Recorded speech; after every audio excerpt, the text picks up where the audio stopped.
This is House Planning Help, episode 368. Hi there, I'm Ben Adam Smith, and this is the podcast for you if you're interested in self-build or retrofit. I'm exploring what houses we should be building in the 21st century and trying to break down the major roadblocks that may get in our way. Coming up, we've got a double podcast for you with Toby Diggens, the founder and co-director of Digg and Co. In the next session, we'll be focusing on the Living Building Challenge and finding out about his barn conversion. Today, though, it's all about natural landscapes. Be they big or small, how do we make them biodiverse?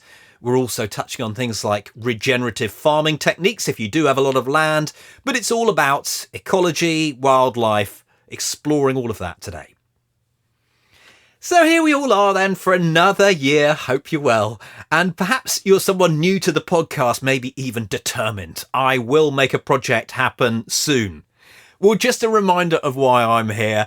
It's about helping you on your journey. That's the main reason, really, because sadly, most of the houses that get built in the UK are pretty rubbish. They aren't from a handful of major developers who want to make some money, in fact, but building your own home or retrofitting an existing property is just a much better way of going about things and generally leads to a much better building, of course, because you're thinking about it for ages and ages and working on it as well. And then there's the side of the planet that we can't go on just crazily building anything forever and ever. We have got to take the planet into account. What does that mean? How can we all get a healthy, comfortable and energy efficient home? So as you come through the process, there's just so much to take in. Sometimes it's bespoke, it's just your project. Sometimes it's one of the general things that you'll have to do. And that's why we have different conversations with experts or with those that have been there and done it. That's the idea. That's the sales pitch. Today, we're not even in the building. We're heading out the door and looking at the landscape that surrounds you. Maybe it's a small garden. Maybe it's a bigger garden. Maybe you've got fields. You could even be on a farm. Maybe you're interested in regenerative farming techniques. Well, it's all coming up. We want to know how you enrich that land that you look after so you can be a good custodian. Let's get to our featured interview with Toby Diggens from Digg and Co. I started by asking him to tell me a little bit about his background. So I am originally from Norfolk. We're now living in Devon, and I'm a landscape architect, naturalist, I suppose, conservationist, and spend my time farming and running my business, Digg and Co. And why did you become interested in this particular area? I suppose I couldn't really help it because of my upbringing. I was brought up by two people whose shared passions essentially kind of encapsulate what I now do. And I spent most of my younger years out in the sort of wildernesses of England, on the coastline, surfing, fishing, and generally being amongst the kind of natural places that Britain has.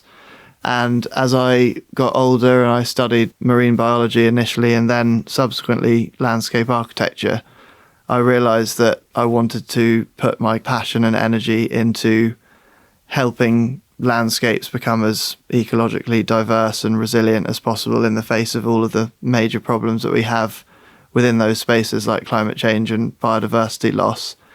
And actually the catalyst for becoming a landscape architect, which I now am, and then subsequently starting Digg and Co Studio, which is the landscape practice that I founded in 2018, is that I wanted to be at the coalface of making decisions at the design end during the point where good decisions could then have a lasting impact on the environments that we live in and inhabit with all of the rest of life. And I suppose broadly what we try and do as a studio is encapsulate all of life in our designs rather than just human life, which we think makes our lives more exciting and enjoyable. I'm a big fan of wild over what we seem to be getting more of, which is tame. What is the state as you look at the UK at the moment? How do you size up where we are? We know the bigger problems, climate change and what have you, but what about locally? So it's a complex picture that is sort of region to region in terms of where we're at on your, wild versus tame continuum, if you want to look at it like that. And I think the big headline figure is that Great Britain sits quite low down in the league tables of the most nature depleted countries in the world. Sadly, we're one of the worst. And that, of course, is because of some pretty basic principles which are very populated and have required through the generations to grow our own food. And of course, that has typically eaten into more natural landscapes. I think more complexly and more interestingly, the conversation around how agriculture is delivered is really where the future of that wild versus tame argument will be won or lost. And there are excellent agricultures from both historic British farming, but also indigenous and other sort of local culture farming, which has gone on for millions of years, or at least thousands of years, which has had a neutral or even positive impact on biodiversity because of the way that people have looked after their landscapes in perpetuity for the benefit of course, creating food for themselves. And so I think that we're in an unfortunate position where there are a lot of globally significant factors influencing our landscapes, which everyone has to consider. But there is a really amazing way through where we look at resilient and regenerative landscapes, and that includes our buildings, which can be highly biodiverse and still produce super good quality food and the enjoyment and sort of recreation and space that everybody needs to have a nice life. We're quite quick to make decisions only for ourselves, and I always say that we're moving into a time where if we are making decisions about our landscapes, the places we live, we should, and for the better of ourselves, be making decisions for all of the rest of life that inhabits those spaces. And as I said, you know, the thing about that is I think that makes people's lives better because they are surrounded by the rest of life, which essentially we evolved around. Is part of being on a farm yourself to put this into practice? Yeah, totally. I mean, Bella's my wife, we were so lucky that her parents already had a small farm in Devon, which basically when we started to think about building the barn was something which was sort of ready to have a new facelift, as it were. And to be able to put into practice a lot of the theory that I learned as a landscape architect. I also studied the kind of basics of ecology before then specialising in marine biology before when I did my undergrad degree. We were never going to farm in a traditional sense of sort of maximising productivity because we recognise that as you push for productivity as your sole goal, you tend to degrade habitats. Doesn't always happen, but in most cases it does, especially if you're making quite linear decisions about productivity or your animals or your arable production.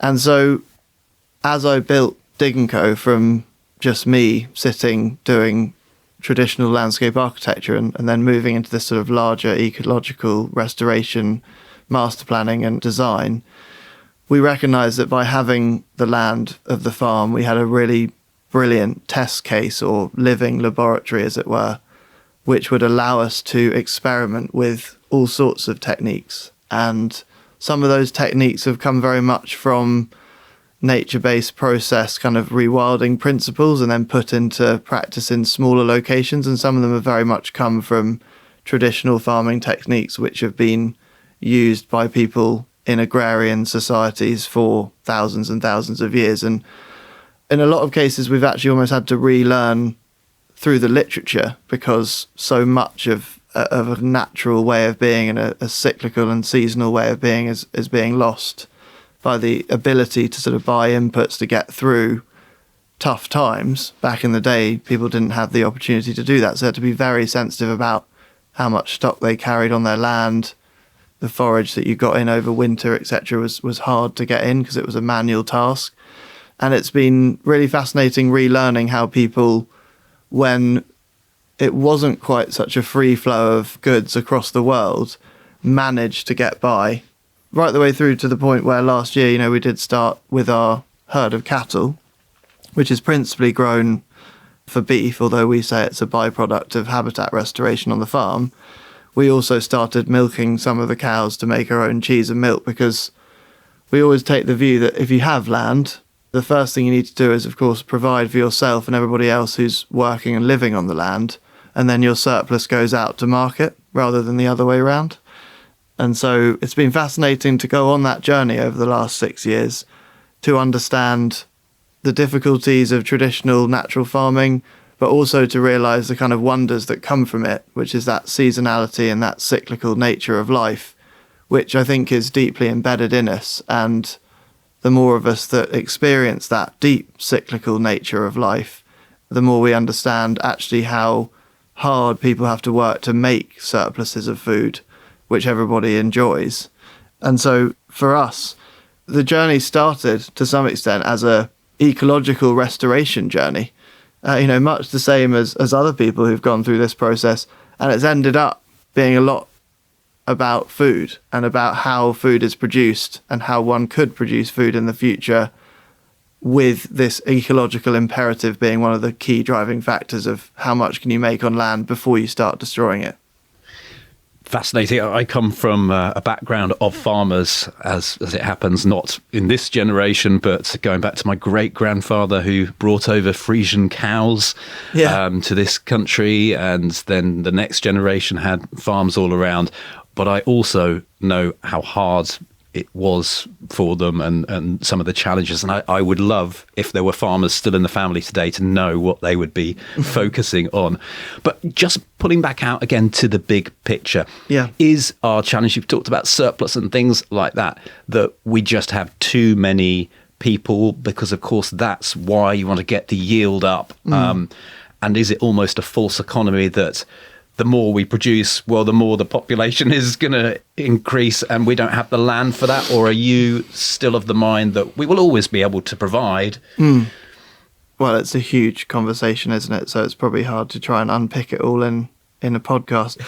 We probably need a whole series about it. But yes, yeah. So I'm just going to look at it from a really ecological standpoint. In natural systems, there are natural limiting factors which typically put top-down pressure on populations, and of course typically that ends up being resource availability. So let's say, for example, the wildebeest on the Serengeti, their population gets to a certain level and they've eaten all the grass, and so they really can't rise above the height of what the natural ecosystem provides. And farming and the improvements and innovations in technology of farming have obviously allowed for us to continually move past our technical carrying capacity on Earth.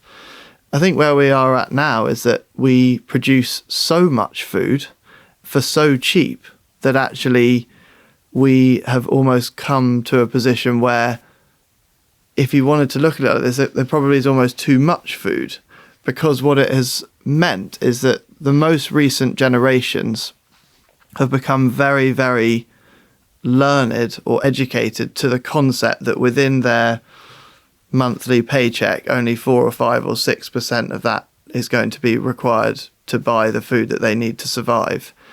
And when you then step into the arena that we're in, which is the farming debate, and you look at what it takes to produce food, whether it's vegetables or whether it's meat, proteins, fruit, for example, it's unbelievable how disconnected most people are at the hardship that it requires to produce that much food for everybody all the time.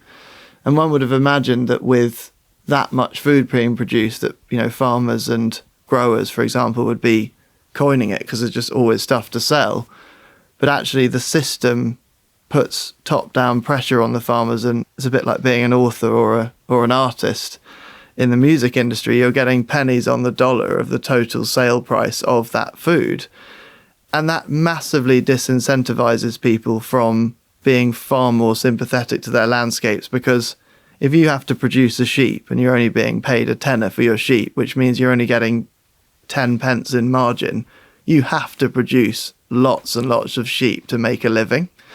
And so that prevalence of food in the system, available to us all of the time, whenever we want it, has actually made us believe that it costs nothing to make, and it costs a lot to make.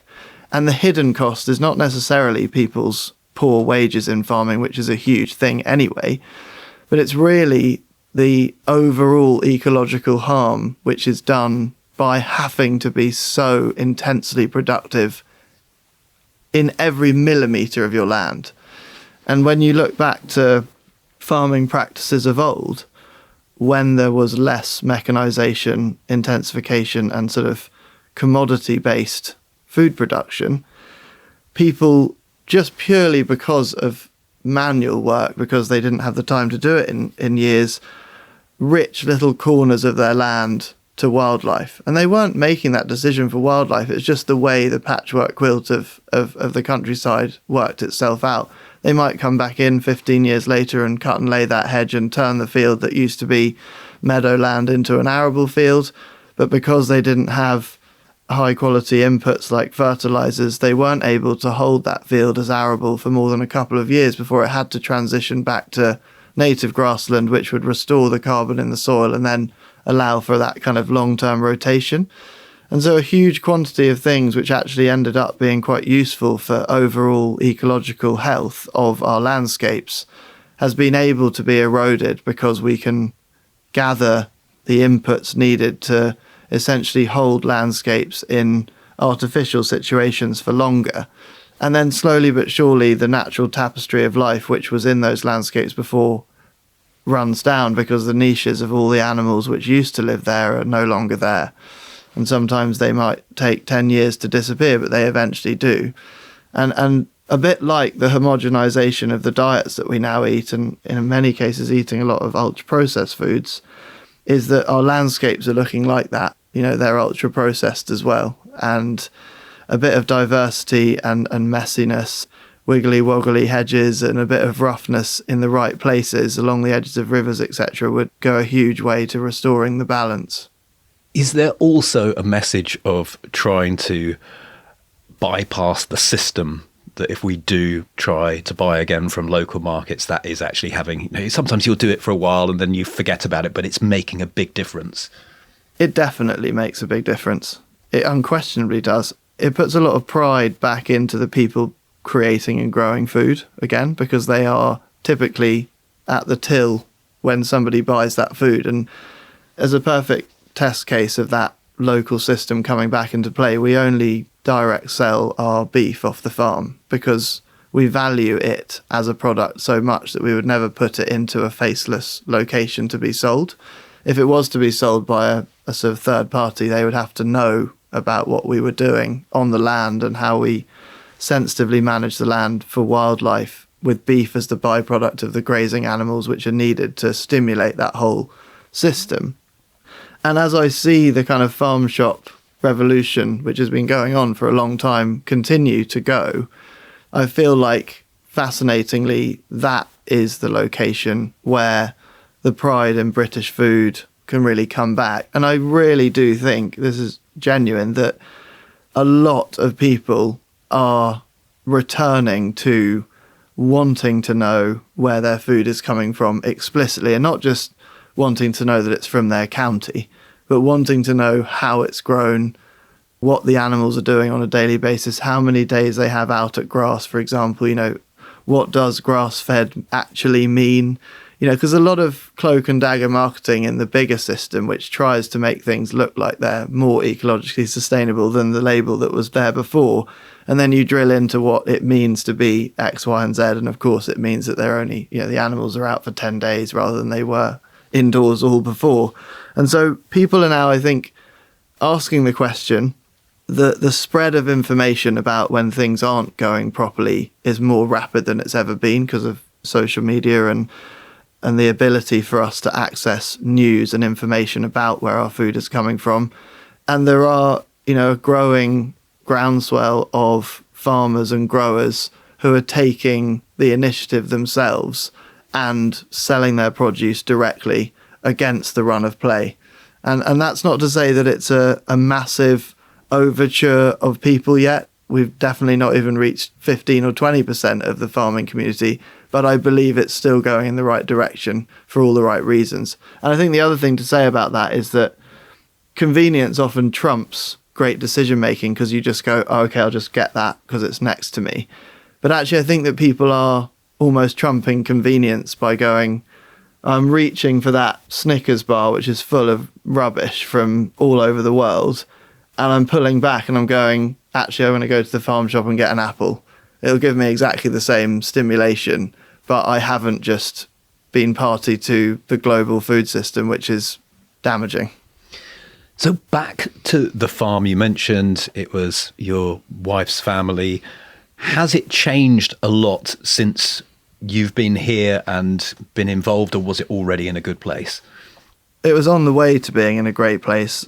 Bella's mum and dad planted a huge amount of woodland when they first moved here about 21 years ago, which is now maturing and looking tremendous. And some of the pasture land was always held back from an ex-tenant for the purposes of just sort of grazing horses and the few cows that they had as part of their system. Of course, we then took over the rest of the open land, the grasslands, and have worked with the wildlife trusts and other local friends to really focus on restoring species-rich native grassland, of which we have a particularly rare type in this locale called the culm grassland, which sits over this heavy clay landscape that we're in. And our Red Devon cattle essentially were bred to do well on that old grassland. So in many ways, when we decided that we wanted to increase the Red Devon herd, it made perfect sense to also restore the landscapes that they evolved to eat. As a consequence to that, the beef quality has just gone up and up and up. And there are varying research papers which prove the point that proper native pasture or meadowland, grassland fed animals, which are fed that all year round with no inputs, have significant quantities of additional, typically seen as beneficial nutrients and antioxidants, omega-3, etc., in super high levels versus beef that's raised in more intensive systems. So again, it's always coming back from this ecological imperative which set the hair running of transitioning the farm to a much more naturally looked after landscape, is obviously then having these huge feedback system loops to the food that we eat and the quality of the animals that we keep and their own health. So what we've seen in terms of changes is where once there was monotonous, very species poor grassland, which was supporting relatively little life, we now see huge profusions of butterflies in the summer hatching out of the species-rich grasslands. We've seen species recolonization from other local areas. One highlight is the garden warbler, which wasn't here when we first got here, and now we've got 5 breeding pairs. That's probably more to do with the fact that we've been much more relaxed about our hedgerow management and have allowed scrubby corners to grow up, and we manage the hedgerows on a long laying rotation so they get big and scrubby and actually create really great habitat for quite a long time before we then refresh them and it starts again. But we only do that in little patchwork operations rather than doing huge lengths, which obviously is potentially more damaging.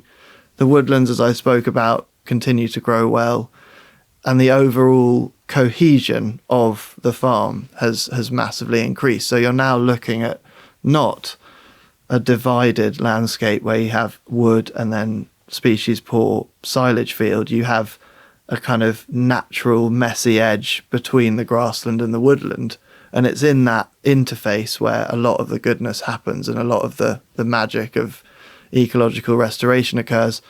The foraging capabilities of the animals has obviously gone up because they now have a much greater kind of smorgasbord of things to go after on a daily basis, because rather than just eating grass, they now forage the herbs and the wildflowers in the grasslands, but also can go after the hedges and get willow and get bramble and get other trees, etc., which again all helps their overall physiology and health. So is this part of a grand plan or more of an evolution? It's always nice to have like a grand plan, but in landscapes it is all about treading the path, I suppose. And I often talk about this with people when I'm working with them.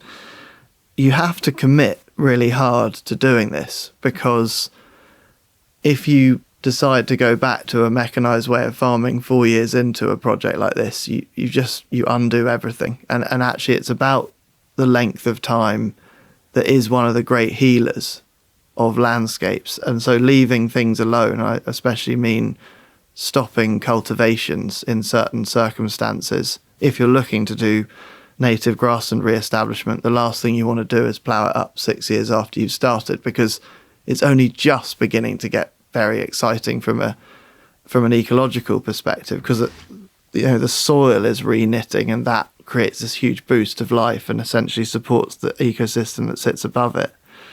And so it is a journey. We talk about grazing all the time, because grazing is literally the thing which is the kind of moderating tool of landscapes, from your closed canopy woodland down to your very heavily grazed pasture land. Grazing typically comes in at some point somewhere and at some frequency on that continuum. And so we've done the kind of big moves. We've planted trees where we want them. We've planted trees out in the open to create this kind of wood pasture, kind of savanna landscape. We've encouraged scrub where we want it to start coming out of locations and allowing those hedgerows to loosen. And because we've now done what I see as always, the skeleton of the landscape, the sort of big moves, we've dug ponds, we've re-meandered streams, etc. What we now do is we manage or tweak as we go. And so the grand plan, if you wanted to kind of encapsulate it, is that we have this hyper biodiverse farmland landscape, which is managed by animals which are just more happy than most. And we hope that the ebb and flow of wild life continues to enjoy colonizing, recolonizing, and living amongst our landscape. So how do you help clients then? It depends completely on the project. And I think if we just sort of focus on the domestic setting, as we've touched upon, we do much larger scale kind of holistic farming, natural farming projects and ecological restoration projects where master planning and almost resource planning comes into it, because it's bigger scale. But on the more traditional landscape architecture and landscape design front, we would traditionally come in at a pretty early stage and start to present and draw up a vision for the landscape. And typically, we would come together with them. We would then go away after surveying the land and having a look at it and come up with novel concepts that we hope, really push the boat out with regards to all the things we've talked about, ecological resilience, but also function and long-term use, flexibility. We often work with architects at the same time, because there's quite often a conversion of a building or a new building, or in a lot of cases at the moment we're focusing on farm courtyards and the reworking of those old existing buildings into probably new use types like business or commercial or farm shops, etc.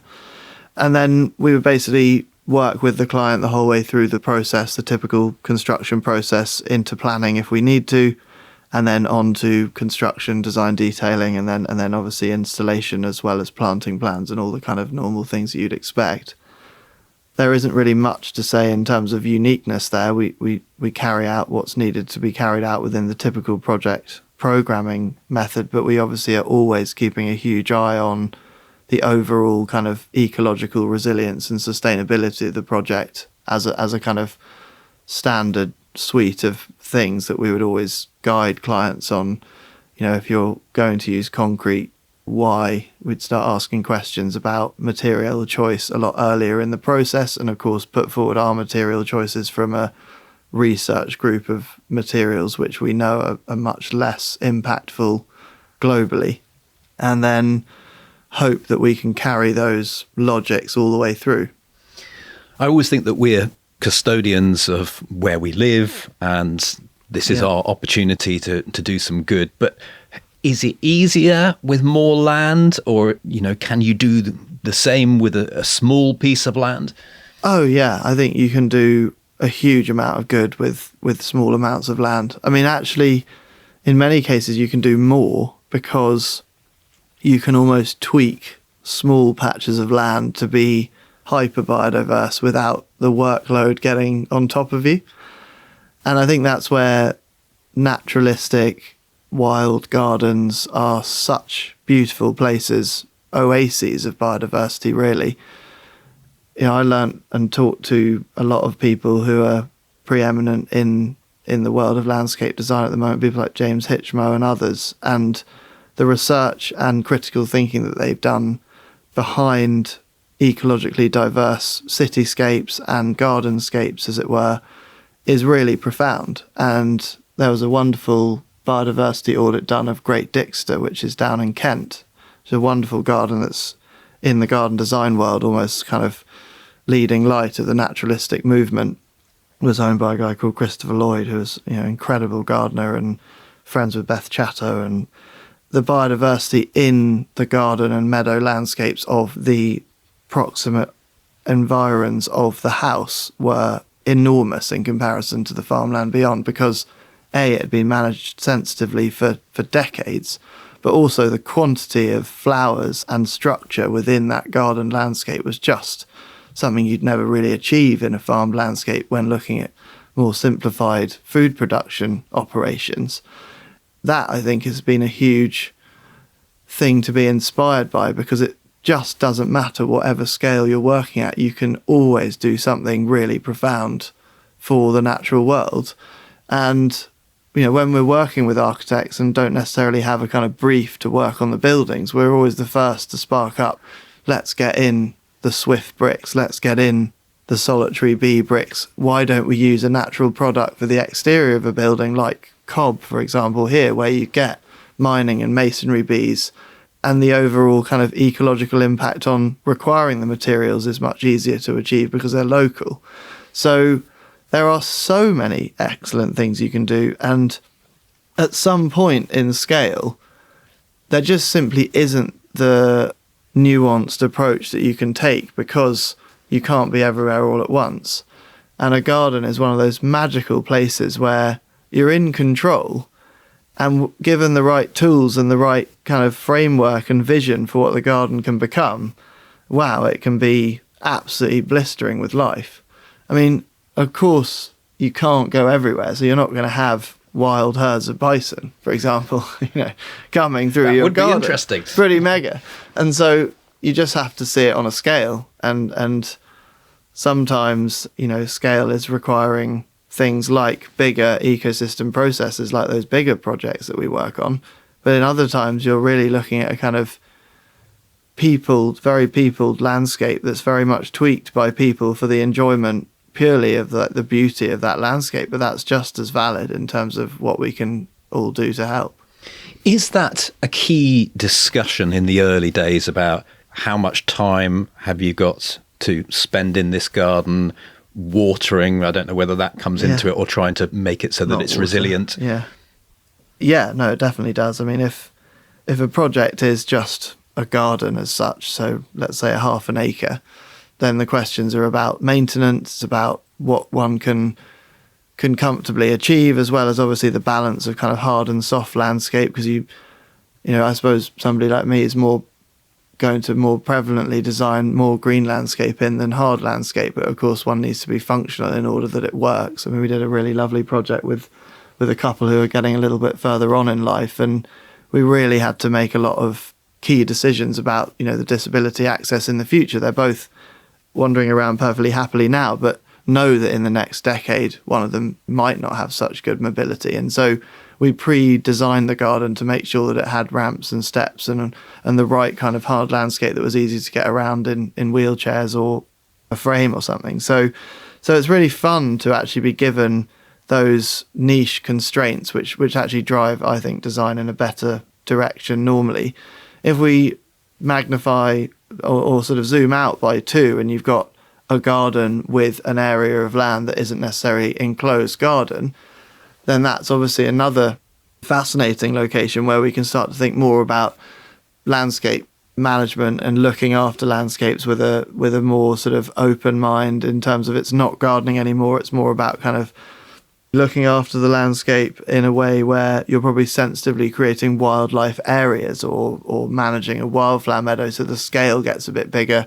And at some point you get to a scale where really you need to start thinking about having some livestock. You need to start having some grazing pressure on the landscapes, because that cyclical nature of, animals eating things, pooing it back out, the dung beetles turning up, cycling the soil, that's all a part of the richness of the tapestry of that land. So at some point it overtures into that, but it just depends on the scale and also the appetite for that management from a client. Because in some cases, clients may have a particular job which leads them in a direction where looking after cattle every day would just be something they couldn't do. So they might bring in a tenant, or they might ask somebody to graze it, or they just would manage it for a hay meadow or something. So there's so many different avenues one can go down that all still have a powerful ecological resonance. You mentioned hard landscaping. Are there any sustainable choices or any good things that perhaps we should know about to investigate? Oh yeah, I think there's lots actually. I think it's a minefield for sure. Of course, reclaiming stuff is a fantastic way of getting out of the kind of embodied carbon which is in new products. We use a lot of clay pavers from Europe for our projects because the research I've done on those is that quite a lot of it's recycled product, and obviously clay is also in abundance, and it's not a traditionally very complex thing to mine, as it were. So the embodied energy required to create those clay pavers is really low. And then similarly, as much as it sounds like potentially counterintuitive, there are still quite a few small-scale local quarries. Unfortunately, the price typically reflects the fact that it's small scale, but I would always err on the side of trying to find local stone or local materials from the area, purely because of the fact that you don't have that travel distance. And also you are, I think, supporting local people in actually very well regulated quarrying scenarios. Quarrying in the UK is nothing like quarrying in India or in China or in Mexico. And as a consequence, you can guarantee that they've probably had to go through quite a lot of ecological rigor and scrutiny to actually deliver the quarry. And then it turns out that one of the co-directors of Digg and Co, a guy called Louis, is an ecologist and worked in the quarrying sector, doing quarry restorations and essentially rehabilitations post-quarrying. And all the quarries that he worked on had to have these long-term post-quarrying management plans, which basically were based around complete ecological restoration and setting the landscape back to what the kinds of habitat were there before. So it makes sense in my mind. And again, there is a price issue because it's normally more expensive. But in the long term, those natural local stones will be a lifetime investment rather than something a little bit less well made or thinner or sort of laid in a quick and easy way that then ends up having to be relaid. And I think with a lot of the work we do, which is trending more towards more commercial, more business face in terms of like those farmyard renovations where there will be a lot of footfall, I would far rather try to convince a client to spend the extra money up front to deliver a landscape that only needs working once. Because we have seen in a lot of cases where people have tried to cut corners with badly put down car parks, for example, that they're only then going back in 3 or 4 years later and having to basically start again. Classic example is those plastic grid confinement systems for, as they call them, sustainable car parks. So they're porous, and you put down this plastic grid that's kind of hexagons, fill it with a pea gravel, and of course it drains quite well. The downside being that ever so slowly the pea gravel sinks, and then the plastic upstand connection cells start to snap whenever the tyres go over it, and especially if you're turning as you reverse out of a bay. And so then you basically have a landscape of undulating, badly maintained gravel and plastic with loads of broken plastic everywhere. And actually it would be far better to invest in doing it properly with a material that could be recycled when you drag it up. So yeah, that's how I see it. Are there any pitfalls in terms of landscaping? And again, still talking fairly small scale because I see front gardens removed, plastic grass everywhere. What would you put on your pitfalls? Oh, yeah. Plastic grass has to be one of the biggest no-nos in our book. I think it's awful. And I can totally understand if it's to do with some kind of disability problem, or obviously in the same category, people do have allergies. But I think it's a very low number compared to the quantity of places where it could go down. And I just think you're doing so much work to get that stuff laid. I've never even looked up the price of it. I can't believe it's ultra cheap. There will be a lot of UV degradation on the little plastic leaves. And so that will create a microplastics problem for any water that's shedding through. So it's essentially a polluting decision. And of course, there is no ecological capacity in that completely sealed or porous but unavailable to ecology system. So yeah, you mentioned it, but yeah, that's definitely one of the things that I can't stand. I think a lot of things in landscaping can become quite trend-based rather than long-term resilient and useful. A great bit of advice I once got about hard landscaping is it's so much better to keep it simple than get all complicated and try and be out there, in an avant-garde with your product choice because it's a new thing that's just come out. I'm not sure how it'll go, but there's a lot of porcelain going down at the moment in sort of 10, 12 mil tiles, and I would have imagined in our landscapes that we're going to see quite a lot of that snapping. It's really pretty when it goes down, but I think it's going to weather badly because it's just so sort of bright and gleaming. It probably work well on a Greek island, but not necessarily in muddy Great Britain. And actually there's a really lovely long-term ruggedness to using relatively locally sourced, quite well-used products, but maybe in novel ways or within the bigger design you can see the overall cohesion rather than focusing really strongly on trying to find the new material that's stylish and cool. It often ends up that you get 7 or 8 years down the road with a stylish and cool decision and it's out of trend and it doesn't look very good. One of the things that I see a lot of where that happens is rendering walls. So a concrete block wall goes up because it's quick to build, cheap, and then you render it with a sort of chalky colour. The downside being that unless you put quite a high splashback up, if there's a hard landscape junction next to it, you're going to get a lot of dirt splash against that render. And only 7 to 8 years down the line, it looks really weathered and very, very poor. And then if it's been a bad installation job and water get behind the render, it cracks off and you have to do it again. So you end up thinking, well, why didn't you just do it in quite a nice stone or a brick? So that's probably a bit of a no-no for me. I think the other thing is getting overcomplicated on planting and tree design, landscapes with trees. I think what we try and do, and it doesn't always play out, but very regularly it's better to try and use native trees because they have much better associations with insects that are native as well. And so where possible, I think we always try and keep the palette of vertical structure like planted trees quite low. In my opinion, that ties a landscape much more beautifully to its surroundings typically. That's not always the case because, of course, if we did a project next to an arboretum, we might be inspired by that. But in a lot of cases, especially in the rural landscape, you're actually just helping that flow of insects and birds and fruit in the autumn, etc., rather than installing a tree that might be great for just one season of colour and then it really is not offering much else other than some shade. So yeah, those are some of the things that I think about. Is there a final thought just on this topic of looking at landscapes? I know we've covered big landscapes and small landscapes that would be good to close this episode.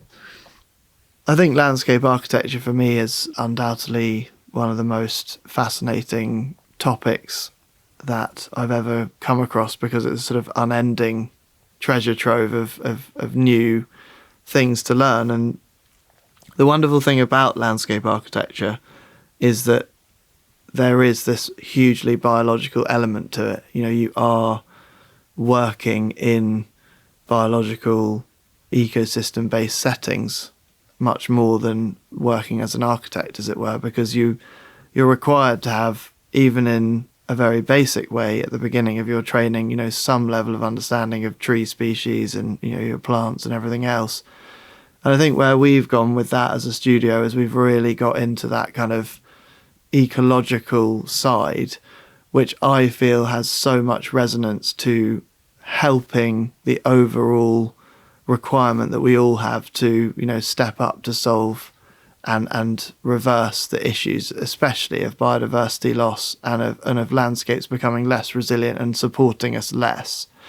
And so, from my experience so far doing this job, I can hand on heart get up every morning and feel like I am having an impact in changing, however small it's just a couple of acre garden or any project, like one does have the ability to help people who own those projects and are doing them to make decisions which will, in the long term, I think, be better for us and the ecological system within which they rest. So it's a really powerfully enjoyable job with a lot of meaning and a lot of purpose, and it's fun. So yeah, I would say crack on. Toby, thank you very much. Thanks a lot. Yeah, pleasure. Head online to take a look at the show notes that accompany this episode, houseplanninghelp.com/368, where we've got a summary waiting for you, photos of some of the different projects that they've undertaken. If you've got a comment or you'd like to ask a question, you can do that within the show notes. You'll just have to head down to the bottom, or on social media, we'll provide links and of course link you to Digg and Co. houseplanninghelp.com/368. My call to action is to check out the Hub, and this is the membership community that we run alongside House Planning Help. Are you someone with some time on your hands? And I say this because there's a lot in there. Maybe you've got a spare 30 minutes each day and you fancy continuing the learning. Well, come and step inside because we've got all sorts of useful tools. It's self-study, but we do get together sometimes for conference calls. We bring in experts that you can quiz as well. But yeah, we've got the courses if you just want to go through it that way, and lots of videos of different projects. So find out more, houseplanninghelp.com/join. Next time, we continue the conversation with Toby Diggens, focusing on his barn conversion, which is taking on the Living Building Challenge. So we'll find out more about that next time. Thank you so much for being there. The House Planning Help podcast is produced by Regen Media, content that matters.